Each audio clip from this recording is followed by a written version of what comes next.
All right, so this is a suggestion via a donation. The name of the video is Shane Gillis, Stand-Up Monologue. This is coming from SNL, guys. Let's check it out. Let's see what this takes us, guys. Who's the lady? Ladies and gentlemen, Shane Gillis!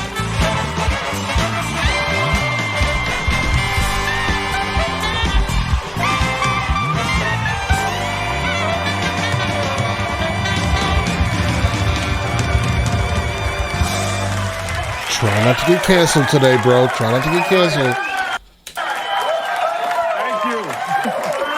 Thank you. Thank you very much. Yeah, I'm here. Surprised. Most of you probably have no idea who I am.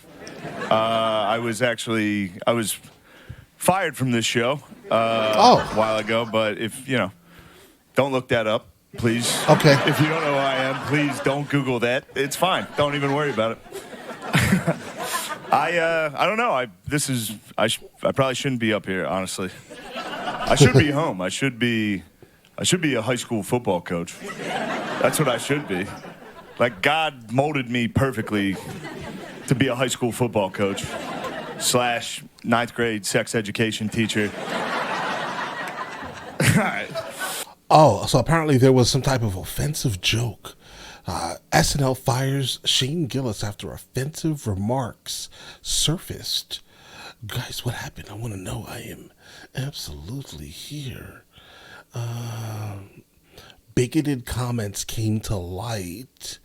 Okay. What did he say, though? Bro, the website doesn't even want to say what he said. Oh, it's so frustrating, bro. We're going to find it. We're going to find it. That is what I want to be. That is, I can feel it. It's in there. It's like my true calling. And you feel, I can feel it. I'm getting older. It's passing me by. Like my biological clock is ticking on this stream. You know how like when a woman's biological clock is ticking, she sees like a baby in a stroller and is like, oh my God, your baby. Like that's how I am. If I see like a big 15-year-old, I'm like, oh my God, look at the size of that kid. With the right coaching, that kid could be something special. I'm telling you right now. I come from a long line of coaches in my family. My father is actually a volunteer assistant girls high school basketball coach. Guys. All right. I found it. Okay. So apparently there was a video clip of Shane Gillis using a couple of anti-Asian slurs. They resurfaced on Twitter. And this is why he was fired, along with saying something about women, Muslims, and the LGBT community. All right. He's actually here right now. You get him on there? Yeah. There he is. There's my dad, the volunteer assistant girls high school basketball coach. And bro, he knew everyone was going to go look it up. I thought it was funny. All right. You don't think that's funny to bring my dad here to make fun of him for being a girls high school basketball coach? All right. I thought it was great. Never mind. Thought that was going to be a big hit here. Wrong crowd, bro. Now, my mom's up there with him. My mom, I'm not going to make fun of you. My mom asked me this a lot, and it's kind of an intense question. My mom asked me, she's like, when did we stop being best friends? And she's right. We used to be best friends. You remember that when you were a little boy and you loved your mom and you thought she was the cool? You remember when you were gay? Whoa. You remember when you were just a gay little boy? What? Every little boy is just their mom's gay best friend. There's literally zero difference. I was gay for my mom. She would pick me up from school. I'd hop in the van. I'd be like, girl. Is that how it works? Because I'll tell you this right now. I'm, in fact, a mama's boy, all right? My mother is my mother. Okay, well, I guess that's obvious, right? But listen, my mother and I can still do things together right now to today, all right? Listen, best friends? My mother's my best friend. Absolutely. I like my mother more than a lot of people, guys. Oh, tell me about your day. I thought she was cool. I would listen to her music. I'd be like, bam, bam, ba-dam, bam, bam, bam. Let's go, girls. I would dance for her. She'd be like, look at my little dancer.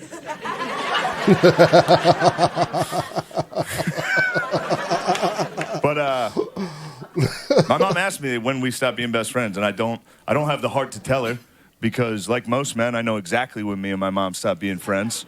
It was the first time I whacked off. All right. Your mother's in the crowd. Because before that, you're like, oh, where's my mom? I love my mom. She's so cool. One nut, you're like, when's that bitch gonna leave the house? Oh, this man is reckless. So much business to attend to. All right. I hope I can say those words on TV. You already did. Anyway, my whole family's here, so I'll talk about them instead of anything else. Talk about my family. I'll tell you this. I don't know if you guys, if you can tell by looking at me, but I do have family members with Down syndrome. It almost got me. I dodged it, but it nicked me. It nicked me. It's funny. What? Look, I don't have any material that can be on TV, all right? I'm trying my best. Also, this place is extremely well lit. I can see everyone not enjoying it. This is, just the most nervous I've ever been. Don't clap now. Shut up. Right. No, I brought up Down syndrome. You can always tell who's never been around Down syndrome when you bring it up. Like if I tell people, if I'm like, yeah, I have family members with Down syndrome, people that have never been around it are always like, oh. Yeah, probably. Yeah. I don't think I've ever encountered anyone like in person. No, I mean, obviously I've seen people with Down syndrome, right? But I've never really had anyone close to me with Down syndrome. So yeah, I would be like, oh, like basically how he's saying it here. It's the end of the world. Like, oh, are they okay? Are they doing? It's like they're doing better than everybody I know. Okay. They're the only ones having a good time pretty consistently. They're not worried about the election. They're having a good time. There's a woman right behind him, over his left shoulder. You cannot see it on my version, but make sure you go ahead and obviously always watch the original, right? But there's a woman right behind him over his left shoulder she does not like him. Like, she does not like him at all, guys. My niece has Down syndrome, and I thought that was going to get a bigger laugh. Whoa. Yeah, I thought we were allowed to have fun here. She hasn't laughed a single time at any of his jokes. Everyone else is smiling, having a good time, but the woman right above his left shoulder, absolutely hates him. But no, my niece has Down syndrome. It's a funny thing that happens when someone in your family has Down syndrome. It goes when my sister was pregnant, everybody was like very, very scared, and then once they come into your life, you realize that's easily the only good member of your entire family. Okay. It's crazy, and then your family gets like too proud. Like now, every single day in my family's group text, it's just pictures of my niece. And every day, somebody else in my family comments, she looks exactly like Uncle Shane. And I have to be like, yeah, I see it a little. And there's no denying it. She does. She looks like me with bangs. Just happy. But my niece's mother, she didn't know she could get pregnant, so she foster cared and then adopted 3 black kids, and then she finally got pregnant, and now she has a kid with Down syndrome, and her husband is from Egypt. He's an Arab guy. You go over to their house, it's like getting in the craziest Uber pool you've ever been. It's crazy. Like, how did you guys meet? This is... But there's something, I don't know, my niece, one day... I'm not saying it's like something I'm looking forward to, but I think it'll be a nice thing for the whole country. For the whole country? I would say when my niece is probably in like 5th, 6th grade, out at recess, and some white kids out there like, hey, you're not allowed to play with us. You're retarded. And then 3 black kids come flying out of nowhere, just start wailing on that cracker. Everyone's going to be like, oh! It's like a nice moment. Yeah, you guys said cracker.